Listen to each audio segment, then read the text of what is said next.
Graham here, living the dream in 2020, and just like the last video, this is a pure trip report that Fiona and I made on our journey back to Scotland on the P&O Irish Sea's European Highlander, this time in July 2020, and therefore during the coronavirus pandemic. So just like the last video, it is a pure trip report. If you want to see the videos from our trip to Northern Ireland, there are 4 of them. They were posted before the last trip report, which was our journey from Scotland to Northern Ireland. This is our journey from Northern Ireland back to Scotland during the coronavirus pandemic.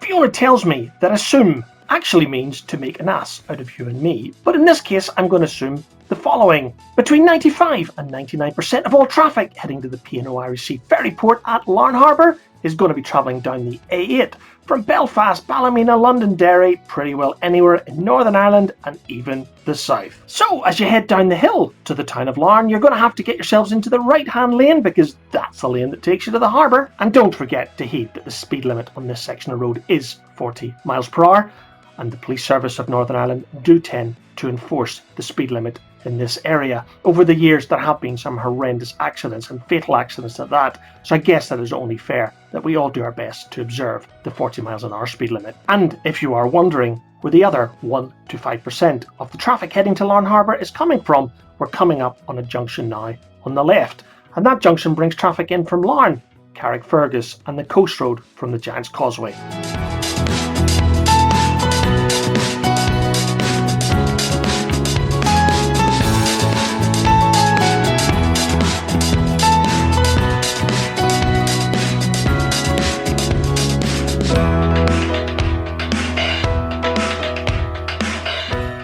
For those who know me well know that I love KFC. It is without a doubt my guilty pleasure. But on this trip to Larne Harbour, we wouldn't be stopping at my favourite fast food restaurant. However, on this trip report, I thought that I would just point it out that there is a KFC as you're approaching Larne Harbour. Leaving the roundabout at KFC, you can see that the left lane takes the commercial traffic into the weighbridge. For cars, carry straight on to the next roundabout. For those of you interested or just wondering, the building with the 3 chimneys straight ahead is Ballylumford Power Station on Island Magee. So if you want to drive to Ballylumford Power Station, let me tell you guys, it's going to take you a while. But when I was growing up here in Northern Ireland, there used to be a small boat, a ferry no less, that would take you across from Larne Harbour, and the 2-minute crossing to Island Magee and Ballylumford Power Station. I don't know if it's still running today, so if anyone watching this knows, please drop me a message in the comment section below. Back to our road trip to Larne Harbour and the P&O ferry from Larne to Cairnryan. If you just carry on along this road, you will come to what used to be a security hut straight ahead,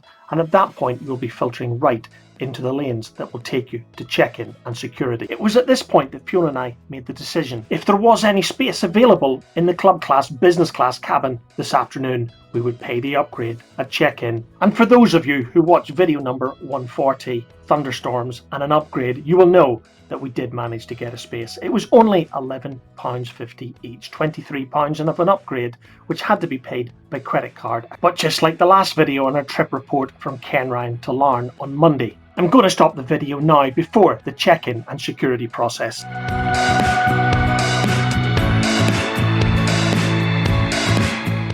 As I stated in my last video, the boarding process was by priority lanes. Lane 1 was for passengers who were disabled and needed a little extra time to board. Lane 2 were those who were travelling in club class, and today that was us. So we slowly at 15 miles an hour, because that was the speed limit in Larne Harbour, joined the rest of the traffic, slaloming, weaving even, around what seemed to be a ridiculously long lane system to board the European Highlander, the ferry that P&O were using on this service from Larne back to Cairnryan.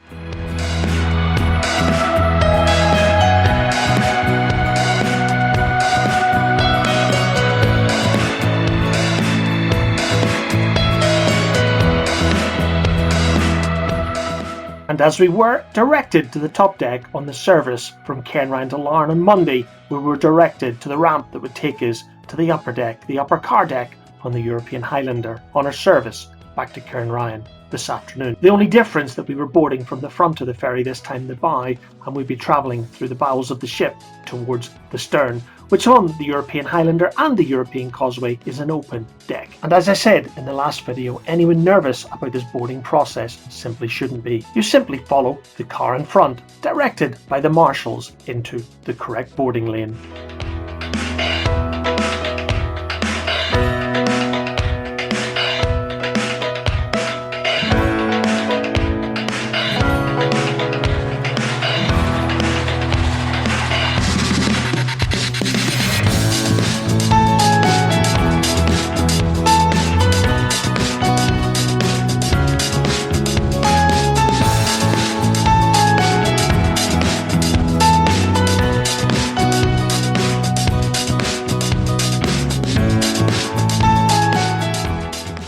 It is law that all passengers must leave their cars and head to the passenger deck, so you're directed to the stairs or the lift or the elevator if you're American. And please remember that this is July 2020, so the wearing of masks was also law for the entire crossing from Larne to Cairnryan.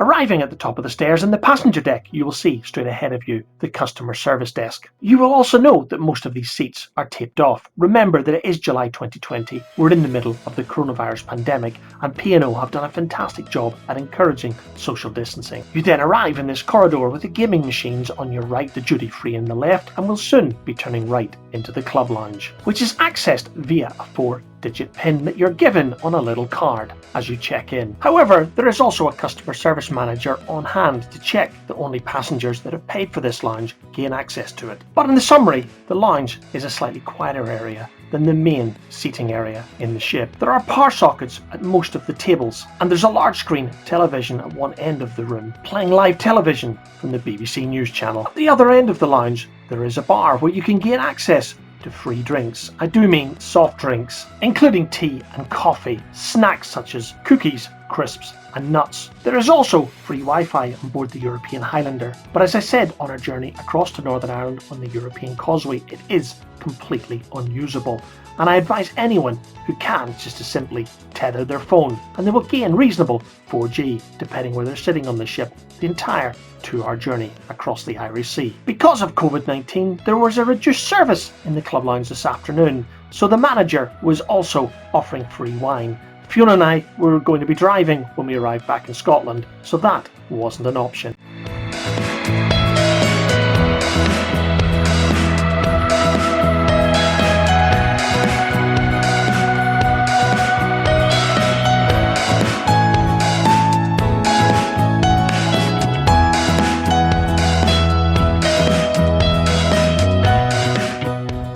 Wearing of face coverings was not mandatory when you were out on the deck, so it was fantastic to get out, get some fresh air and get rid of the mask that has become so much part of this COVID pandemic during 2020. You may not believe me, but when I took this video on our crossing from Larne to Cairnryan in 2020, it was the hottest day in the United Kingdom. Yeah guys, that of course was in London. They were saying it was 37 degrees, 104 Fahrenheit, 300 miles north in Larne in County Antrim. It was far from that. I would say it was probably 20 to 21, so around 70 degrees, and raining. These thunderstorms continued pretty well all day if you watched our video number 140, which we entitled Thunderstorms and an Upgrade. So despite the thunderstorms, the P&O European Highlander slowly made its way out of Larne Harbour towards the open sea on the 36 miles between Larne and Cairnryan. If you're wondering what the old flat-roofed, one-floor derelict building is on these shots, well, that used to be the old ferry terminal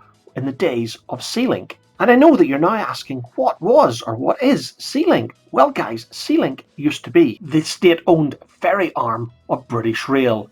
And in the 1970s, we often travelled as a family between Larne and Stranraer in an old ferry that looks exactly like this. Things did improve in 1979 when SeaLink commissioned these brand new ferries to be built for the very crossing between Larne and Stranraer. 40 years ago, these new ships were state-of-the-art, and the first ships that I ever travelled in that had 2 car decks, an upper and a lower deck, And this is why you will see, both at Larne and at the harbour in Cairnryan, these double-decker ramps to get the cars up to the second level. Anyway, back to our trip report on the P&O European Highlander as we departed Larne en route to Cairnryan. I stood on the deck watching Larne disappear into the mist.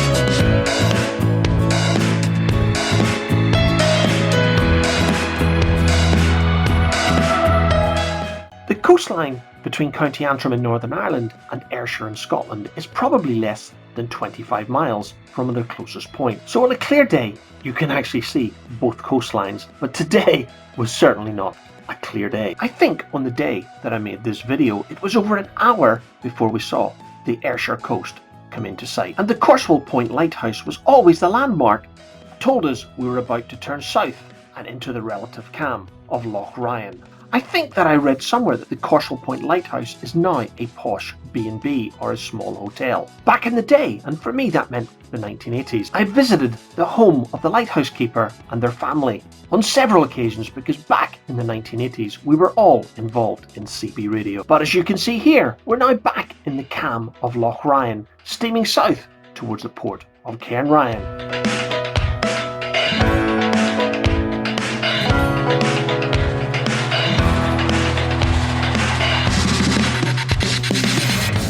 As the P&O European Highlander made a final approach to the port of Cairnryan, it was time for Fiona and I to head back to the car deck. And while we do that, I want to reflect on what was an excellent crossing with P&O Irish Sea this afternoon. Between Scotland and Northern Ireland, you really only have two choices. You can either fly, and it only takes between 20 minutes and half an hour to go between Glasgow and Belfast or Edinburgh and Belfast, or you can make the 2-hour journey from the Glasgow area down the A77 towards Cairnryan and then 2 hours on this ferry across to Larne. And while flying is relatively cheap, the ferry is without a doubt extortionately and prohibitively expensive. But really, if you want to have your car in Ireland, there is no other choice. With Fiona back in the controls, it's time to weave our way down the ramp and off the ferry, through the port of Cairnryan and back towards the A77 on our route north to Straven. And if you want to watch more on that trip, go back to video 140,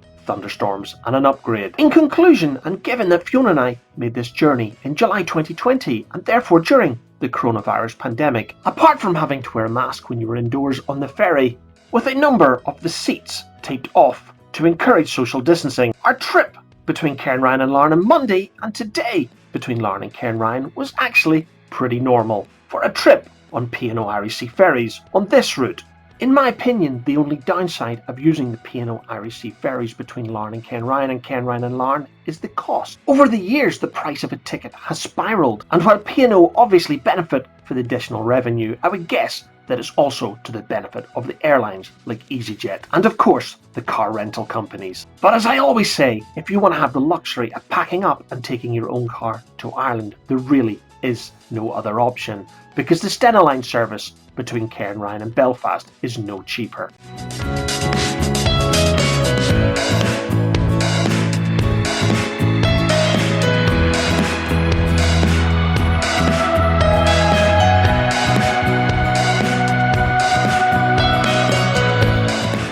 As we make our 15 miles an hour slalom towards the exit at the Cairnryan harbour, it's time to bring this video to a close. But exiting the port of Cairnryan, it's always good to see the vast majority of the traffic turning right onto the A77 towards Dumfries and the border with England, leaving this relatively poor but scenic road north for Fiona and I clear this evening. Once again, Fiona and I would like to take this opportunity to thank you for watching our trip report on P&O Irish Sea Ferries from Larne to Cairnryan in July 2020. And if you want to see more of our adventures here on Living the Dream, don't forget to hit that subscribe button.